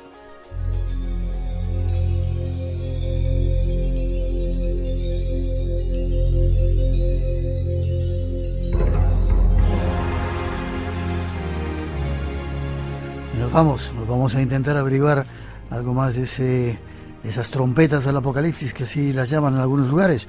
Nuestro invitado Pepe López Anzurias. Buenas noches, Pepe. Buenas noches, Miguel. ¿Cómo estás? Encantado. Estoy muy bien, encantado de escucharos, porque como oyente que soy desde el principio de Espacio en Blanco, un placer hablar contigo, y aparte hoy es mi cumpleaños, así que me habéis hecho un regalo añadido. Sí, ¿es tu cumpleaños? Sí, de cumpleaños. Bien, luego te cantamos el cumpleaños feliz. Un honor que estés con nosotros. Eres escritor, colaborador en prensa y en revistas, como Cris Historia, estás en Onda Cádiz Televisión, presentas también un programa radiofónico y te has metido a dirigir al menos documentales, ¿verdad? Sí, de momento un pequeño documental, porque la idea era muy pequeñita y después se fue extendiendo y al final salió un documental. Vale, pues empezamos, si te parece, por el principio. Llegaremos luego al documental, si te parece. Ese sonido, déjame que lo pongamos para que lo escuchen nuestros oyentes otra vez.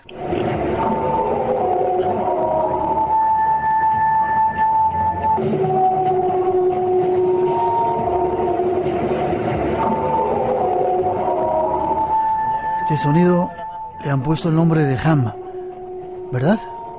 Exactamente. Este sonido que hemos puesto es el sonido que se escuchó aquí en la mañana del 2014 en Cádiz. No está ya limpio, por un técnico de sonido, Paco Caso, que amablemente nos limpió el sonido, pero eso es lo que se escuchó aquí, ¿no?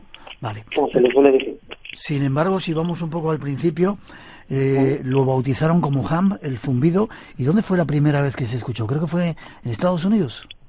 Bueno, las primeras noticias que se tienen de él, Miguel, son de los años 40. Lo que pasa es que, en realidad, a partir de unos incidentes así de escuchas masivas en Bristol, en Reino Unido, y en Taos, en Nuevo México, en los años 70 es cuando, digamos, se hace viral y empieza, digamos, a hacerse conocido al gran público, ¿no? Es, por lo general, un sonido de baja frecuencia, que está por debajo de la escala de los 20 Hz, entonces esto es casi inaudible, ¿no?, para el ser humano. De hecho, no todas las personas lo pueden escuchar.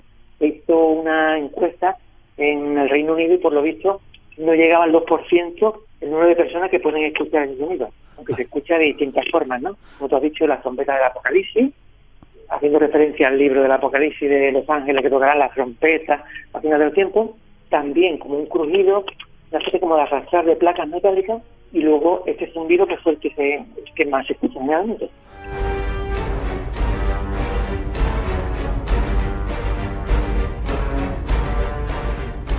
El zumbido. En Nuevo México, en Taos, fue una de las veces que se escuchó modernamente y lo bautizaron también como sonido Taos.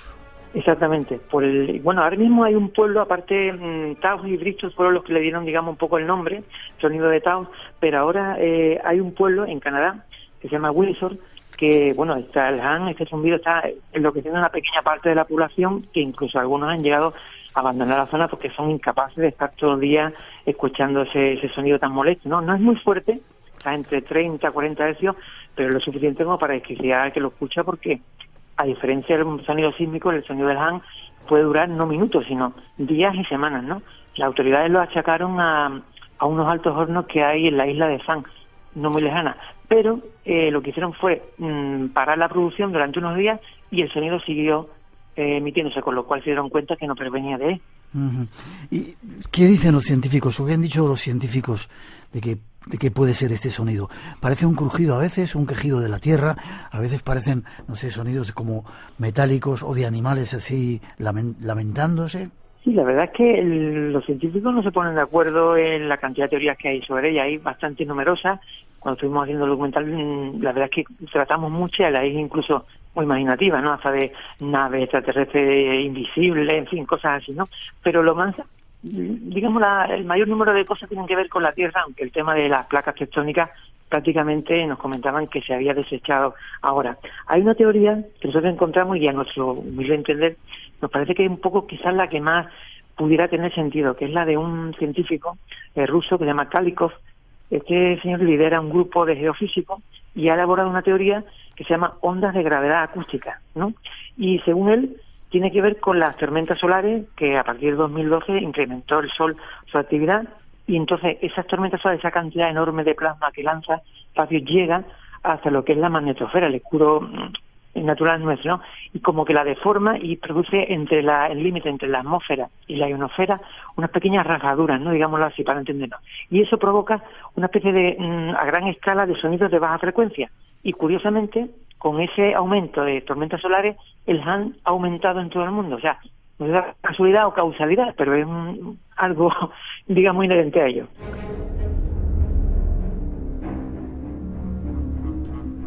Decías, Pepe, que la historia había comenzado mucho antes, 1700, ¿has dicho?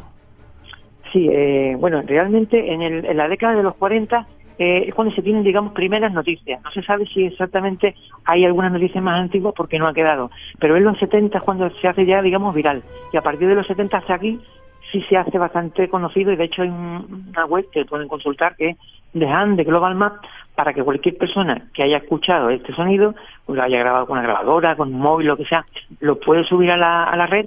Entonces todo el mundo puede escucharlo y monitorizarlo y, bueno, decir, bueno, a ver qué incidencias puede tener. Vale, tengo aquí datos de lugares donde se ha visto, aparte de en Taos, en Nuevo México, Finlandia, un día después en Alemania, y se escuchó en ciudades como Múnich o Hamburgo. ¿Lo que se ha grabado, el sonido es siempre el mismo o varía el sonido dependiendo del lugar? Pues curiosamente, de las tres formas que hemos hablado antes, la que más se escucha siempre es la del zumbido. Y además es que tiene una curiosidad, porque el Han, da igual la forma en que se escuche, como trompeta del apocalipsis, como arrastrar de placa o como zumbido, y es que los testigos no son capaces de identificar, Miguel, de dónde viene el sonido. O sea, nosotros hemos hecho pruebas incluso con animales, poniéndole el sonido delante, y algunos los perros parecen poner la cabeza como si fuera la niña del exorcista. O sea, no son capaces de saber, tú tienes un vaso al suelo, por ejemplo, en una habitación, todo el mundo mira al sitio porque el sonido te dirige al lugar. Pero en este caso es que no son capaces. Y en este caso, la teoría de este científico habla de que al ser ondas de baja frecuencia en un espectro muy amplio de terreno, pudiera ser esa la explicación, ¿no? Entonces, generalmente es como un zumbido. Y también tiene otra peculiaridad, que tiene armónico. O sea, digamos, el sonido armónico es cuando el sonido reflexiona, ¿no? Cuando topa contra algo y choca como contra una pared, ¿no? Pero claro, nos decía el técnico, bueno, ¿contra qué choca ese Han? Porque en realidad es en la atmósfera, ¿no? Y aparte se duplica, o sea, digamos al 100%. O sea, si emiten 100, al cabo de un rato pasa 200, al cabo de un rato pasa 400. O sea, es una peculiaridad muy extraña, ¿no? No sabemos exactamente a qué se deberá.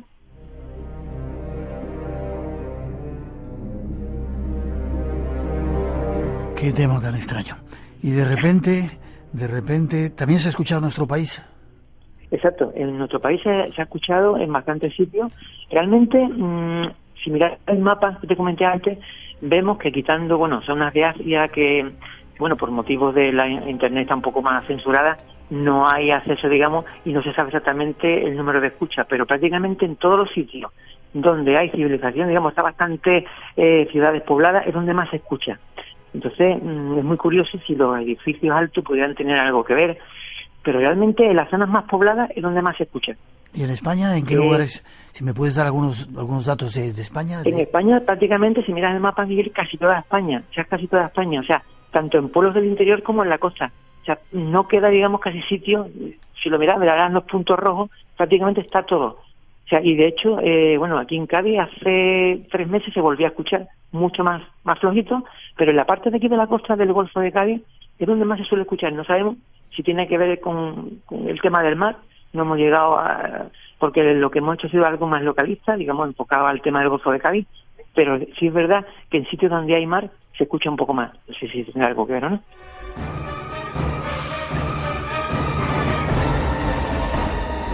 Y tú o vosotros habéis hecho un documental hablando de esa experiencia. Cádiz, año 2014, 6:30 de la mañana del 7 de enero. Muchos de sus habitantes se vieron sorprendidos por un inquietante y extraño zumbido. Justo un año después, el fenómeno vuelve a producirse. Cuéntame, creo que tienes aquí el testimonio de la primera persona que escuchó el sonido. Sí, exactamente. Nosotros recabamos información, quiere decir que está mi compañero Carlos Redondo, que ha hecho una grabación y montaje excelente en la sección. Está Isidoro Martínez, que también es un periodista que cubrió el tema, y otro amigo mío, investigador, José María Collante, que, nos lanzamos a hacer este documental porque creo que había que investigar un poco más sobre este tema. Cuando hablamos con muchos testigos, nos dimos cuenta de que, aparte, se tuvieron episodios de pánico porque muchas personas despertaban a la persona que tenían al lado, su marido, su mujer, y esas personas no escuchaban nada. O sea, decían a testigos, yo creí que me iba a volver loca porque mi marido se asomó a la ventana, decía, y no escuchaban nada. ¿Sabes lo que es escuchar ese sonido en tu cabeza? Entonces, cuando llegó al trabajo, pues un compañero comentó, ¿había escuchado el Han? ¿Se ha escuchado esta noche en Cádiz? Y dice, ya me enteré lo que era el Han y me quedé tranquila, pero realmente no saber de dónde viene ni que la persona al lado lo pueda escuchar realmente pues tranquiliza bastante. Esa es una de sus características, ¿verdad? Sí, es una de las características.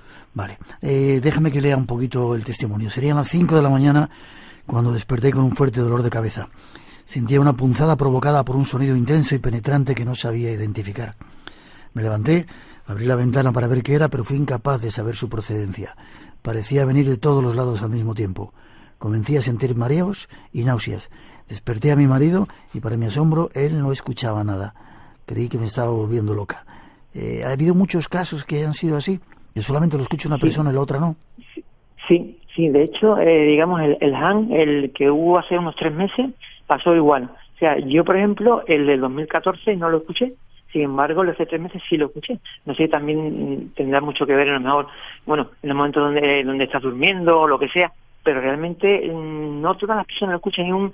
Es un sonido realmente no audible en general. Entonces, la idea que nosotros tuvimos fue que se pudiera, un aparato que registrara ese sonido Han, los audibles, los que no, y, digamos, establecer una casuística entre los movimientos sísmicos que se producen antes o después de escucharlo, si tiene alguna relación. Si eso pudiera servir pues para salvar vidas o para tener una prevención, pues sería estupendo. Es una idea simple, pero a lo mejor muchas veces se puede llegar a una idea más concreta del tema. Vale, déjame que lo volvamos a escuchar y te pregunto, y antes de nada, para hacer el documental te has rodeado de científicos y de especialistas en el campo del sonido y otras materias, ¿verdad? Sí, la verdad es que hemos tenido mucha suerte. Yo cuando hablaba al principio, los primeros que hablé, yo decía, bueno, yo soy neófito en este tema, si mismo no me van a hacer caso, pero cuando le contaba la idea, pues se apuntaron. Yo luego de la Universidad de París, técnico de sonido, veterinario, experto en protección civil, colaboradores de una. La verdad es que nos hemos quedado muy sorprendidos gratamente, la verdad. Vale, y dices aquí también que junto a esa serie de expertos recrearon el sonido hum con un teremín. ¿Qué es esto de teremín? Sí, el teremín es muy curioso porque sacando la documentación encontré un aparato que, bueno, lo crearon en el año 20, lo creó un hombre que se llama Leon Theremin, y que se podría considerar como uno de los primeros instrumentos electrónicos, ¿no? La particularidad que tiene, Miguel, es que radica en que se puede decir que se toca sin tocarse, o sea, no hace falta contacto físico. Lo que hace es que las ondas electromagnéticas del cuerpo se mueven a través de 2 varillas que tiene, una varilla vertical y una varilla horizontal. Tiene una particularidad y es que puedes tocar una melodía maravillosa, como si fuera una orquesta, ¿no? Es difícil de tocar, eso sí te lo he visto, y también puedes tocar música realmente terrorífica. De hecho, Stanley Kubrick y Hitchcock utilizaron el teremín para alguna de sus músicas. Y tú dices, ¿con qué estará tocado esto? Pues está tocado con ese instrumento. Y tuvimos la suerte de que el único músico que encontramos en la provincia de Cádiz que lo tocaba un poco y bueno, pues tuvo la suerte de contactar con él y amablemente pues nos demostró que se puede imitar ese sonido de Han con ondas electromagnéticas. Qué curioso. Vamos a volver a escucharlo, si te parece, ese sonido de Han.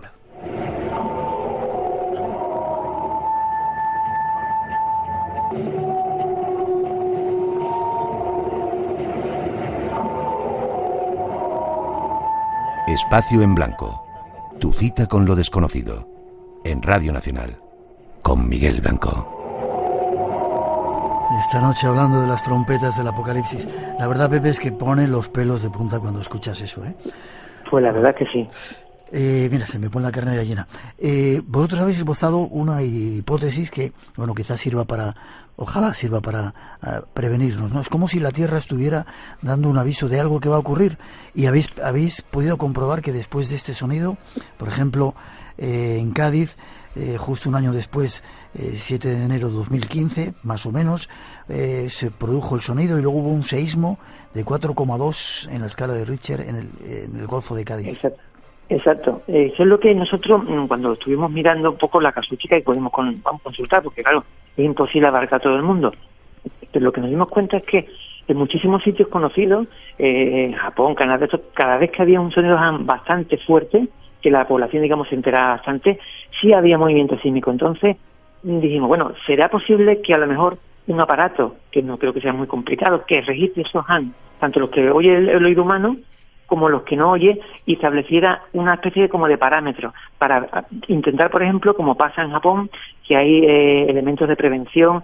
Por ejemplo, aquí en España tenemos un programa que muy poca gente conoce, que está, bueno, aparte de la Universidad Autónoma de Madrid, está diseñado también con el Real Observatorio de la Armada, ¿no? Se llama el programa Alertes, ¿no? ¿El programa? Y este lo que hace es que... Alertes. Alertes. Y este lo que hace es que, digamos, funciona a través de sismógrafos, ¿no? Que cuando captan las primeras ondas sísmicas, pues lo que hacen es evaluar su intensidad, su alcance, entonces consideran o evalúan si, digamos, el peligro supera un poco los límites establecidos. Entonces, se pone en marcha una especie, como dicen ellos, lo explican a modo de disparo automático, es decir, puede suspender la producción de, por ejemplo, factorías que trabajan con productos químicos peligrosos, puede impedir el aterrizaje o despegue de aviones, el frenado de trenes, o sea, para minimizar un poco los riesgos, ¿no? Y ese programa existe. Entonces, si eso aparte se pudiera combinar con que algún aparato estableciera esa causa, sería muy interesante. Y esa idea fue la que hizo que estos técnicos y esas personas especializadas en el tema se prestaran al documental, y la verdad es que pues, nos han aportado muchas ideas muy interesantes.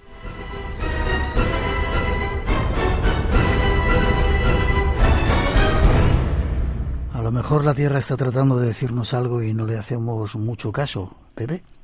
Yo pienso, Miguel, tú que eres un gran viajero, que yo creo que hemos vuelto la espalda al universo que nos rodea, ¿no? Yo creo que ya no construimos obeliscos ni pirámides y tal, nada más que edificios altos y, bueno, ya no hay chamanes con los brazos abiertos invocando a los dioses, pero sin embargo, yo creo que el cosmos sigue comunicándose con nosotros, o por lo menos yo pienso que sí, y aparte de nuestra soberbia intelectual, que queremos explicarlo todo con la razón, yo creo que un poco seguimos siendo para el universo como pequeñas antenas, ¿no?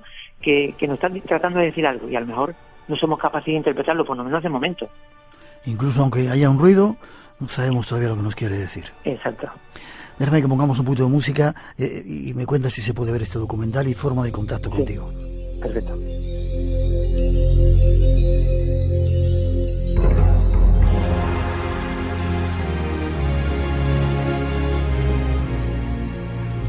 El hum, el sonido de la tierra, las trompetas del apocalipsis, el zumbido, lo llaman de diferentes formas. El hum, el zumbido de Cádiz, ¿dónde se puede ver, Pepe? Pues mira, el documental fue seleccionado para la muestra de alcance, el Festival de Cine Internacional de Documentales, entonces todavía le quedan unos meses de que ellos tienen los derechos para promocionarlo, pero una vez que pase, digamos, lo volveremos a subir, pero ya gratuitamente a YouTube para que todo el mundo lo pueda ver, porque nuestra idea es no hacer dinero con esto, sino simplemente explicar y sobre todo difundir de un modo didáctico, pues qué puede pasar y qué prevenciones se pueden tomar con esto. Vale. Y estará en breve. Avísame o avísanos cuando esté para dar la noticia también.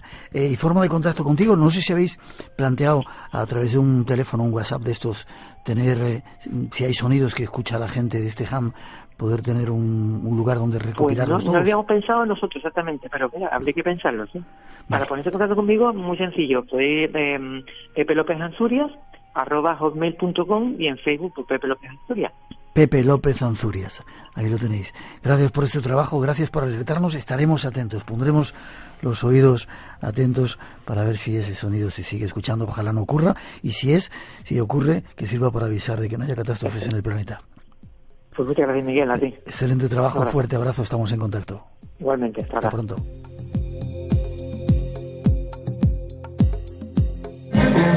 Para los amigos de Espacio en Blanco, les habla Giovanni Noriega desde Barichara, Colombia, el pueblito más bello que tiene nuestro país. Al fondo la música colombiana, el vallenato, nuestro folclore, la música, compartiendo los sonidos de nuestra tierra. Sociales de ganadores y de conocer qué es lo que pensáis, lo que estáis al otro lado. Buenas noches, Rosa. Hola, buenas noches, Miguel. Qué inquietante eso del zumbido ese de la tierra, las trompetas del apocalipsis, el hum ese. Sí, que es cierto, sí. Además, no hace demasiado tiempo tuvimos noticias sobre ese zumbido en el sur de España y es un tema que está de actualidad. Ajá. Nuestro compañero Rubén dice que también lo ha escuchado alguna vez, nuestro compañero técnico que estará controlando el sonido. Tremendo. Novedades que tenemos. Bueno, primero dar las gracias a toda la gente que vino a vernos a Barcelona, ¿verdad? El programa, cantidad tremenda de personas. Asistencia, tuvimos casi 1000 personas. La verdad es que el aforo era tremendamente grande, un espacio inmenso. Y bueno, pues sí, dar las gracias porque nos sentimos muy arropados desde el primer momento, nos tratasteis todos maravillosamente bien y nos hemos traído un recuerdo muy bonito, la verdad, de la experiencia en Hospitalet de Llobregat. Y nos siguen invitando más veces a Barcelona, vamos a ver si podemos hacerlo e ir a Cataluña, una tierra que tenemos muy cercana. Tenemos muchas cosas lanzando, ya no hay más salidas afortunadamente del Espacio en Blanco. El padre Ángel, déjame que lo cuente, nos quería liar, que siempre terminamos el programa, la temporada, el año haciendo un programa desde la iglesia de San Antón del Padre Ángel, que bueno, es una movida y una pasada hacer un programa de estos temas allí. Este año se lo dijimos y bueno, hablábamos del tema y dice, ¿por qué no lo hacemos en Roma? Van a, parece ser, abrir una nueva iglesia del Padre Ángel en Roma y planteamos el hecho de hacerlo. Pero bueno, vamos a dejar ahí la idea, seguramente lo haremos más adelante. Y con muchas sorpresas, ¿no? Sería maravilloso, ¿no? Hacer al principio nos ilusionamos desde la iglesia inaugural. Lo haremos seguramente desde Roma y dentro de muy poquito le vamos a entregar el dinero al Padre Ángel, déjame que de esta noticia de lo que se consiguió, se recaudó en ese congreso de vida después de la vida en Albacete. Vamos a avisar porque no es este domingo, creo que es el siguiente, por si queréis ir a ver cómo se le entrega ese dinero y sobre todo una prueba de que el mundo del misterio sirve para algo más que para hablar. Pues sí, la verdad que sí. Esta noche hemos hablado mucho con muchos oyentes que nos han hecho cantidad de preguntas sobre el tema que nos ha traído Javier Arres, que curiosamente pues estaban muy preocupados porque no sabían hasta qué punto una maldición pues se puede alargar en el tiempo o se agota, por ejemplo. Son tantas las preguntas que se han recibido que no nos ha dado tiempo y desde aquí pedir disculpas a muchos de vosotros. Hasta de Portugal nos han llamado, Miguel. Sí, desde Aveiro nos ha llamado Jaime Oliveira, muy interesado por el tema que estaba hablando Javier, así que bueno, habrá que volver a traerlo al programa. Repetiremos. Quieren que hablemos además también sobre cosas del diablo. Dentro de poquito vamos a tener un invitado especialista en el tema. El mal de ojo era otro de los temas que también nos insistían mucho los oyentes. Recordar también otro plan que tenemos es, estamos buscando corresponsales, personas que escuchan el programa fuera de España para que nos contéis. Ya hemos sacado alguno, tenemos algunos en cartera. Estamos tomándole un pulso al misterio fuera de las fronteras españolas y nos gustaría mucho que fuerais vosotros mismos, que fueran nuestros oyentes, los que nos escuchan desde fuera de España, los que nos contéis qué cosas, qué novedades, qué temas interesantes relacionados con el mundo del misterio, lo paranormal, las leyendas, las tradiciones, en fin, todo aquello que... Forma de hacerlo, de entrar en contacto, si queréis ser corresponsales del Espacio en Blanco fuera de España. Es muy sencillo, simplemente mandarnos un correo electrónico espacioenblanco@rtv.es con vuestro, haciéndonos un relato, presentándonos y contándonos pues esa aportación que os gustaría hacer en el programa y dándonos una forma de contacto, un teléfono, y a partir de ahí establecemos conexión con vosotros. Queremos tener muchos corresponsales en todo el mundo. Ganadores en el programa de hoy.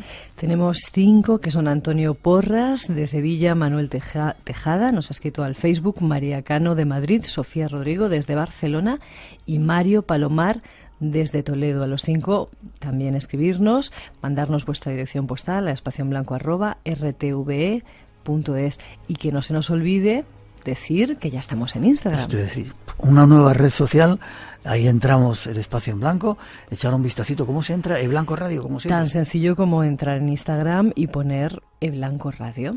Ya está, vale. Esa es nuestra seña de identidad. Blanco Radio en las 3 redes sociales, en Instagram, en Facebook y en Twitter. De momento somos unos recién nacidos, tenemos solamente 2 fotografías, pero vamos a ir sumando poco a poco, nuestro archivo irá aumentando. Instagram es el de las fotografías. Eso es. Vídeos. Preparaos las que va a haber ahí. Gracias, Rosa. Feliz semana. Nos vemos prontito. Hasta la semana que viene.